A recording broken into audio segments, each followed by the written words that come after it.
share my recipes with family and friends. Go and visit my channel. I have more than 500 recipes as of today. So go try them out, share them with family and friends, and let me know also in the comment section below how you like the recipe. Also, don't forget to give this recipe a big thumbs up by clicking the thumbs up icon that you see below this video.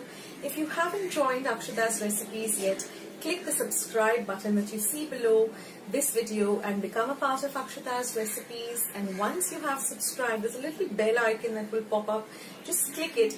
That way, whenever I put up a new video, a recipe, vlog, or I'm just online waiting to chat with you, you'll get a message for the same.